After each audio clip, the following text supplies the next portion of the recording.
નમસ્કાર દર્શક મિત્રો, હું છું રૂપલ લુણીચિયા. સંપૂર્ણ ન્યૂઝમાં આપનું સ્વાગત છે. બનાસકાંઠા જિલ્લાના પાંથાવાડા ખાતે વિશ્વ હિન્દુ પરિષદ અને બજરંગ દળ દ્વારા શ્રાવણ માસ નિમિત્તે પોલીસને આવેદનપત્ર આપવામાં આવ્યું હતું. સંગઠન દ્વારા જાહેર માર્ગો પર ચાલતી માંસાહારી ખોરાકની લારીઓ તેમજ ગેરકાયદેસર કતલખાના બંધ કરાવવાની માંગ કરવામાં આવી હતી. વીએસપી અને બજરંગ દળના પાંથાવાડા પ્રખંડના આગેવાનો તથા કાર્યકર્તાઓએ પાંથાવાડા પોલીસ સ્ટેશનના પીઆઈને આવેદનપત્ર સુપ્રત કર્યું હતું.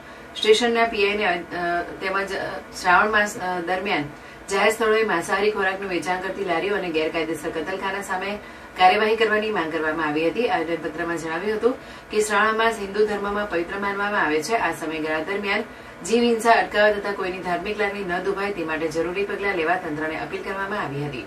શનિવારે મોટી સંખ્યામાં કાર્યકર્તાઓ તિરુપતિ બાલાજી હોસ્પિટલ નજીક આવેલા ગણપતિ મંદિર પાસે એકત્રિત થયા હતા. ત્યારબાદ રેલી સ્વરૂપે પોલીસ સ્ટેશને પહોંચીને આવેદનપત્ર આપવામાં આવ્યું હતું.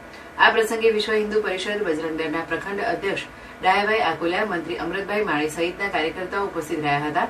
પાંથાવાડા પોલીસે શ્રાવણ માસ દરમિયાન કોઈની ધાર્મિક લાગણી ન દુભાય અને ગેરકાયદેસર જીવ હિંસા ન થાય તે માટે જરૂરી તકેદારી રાખવાની ખાતરી આપી હતી.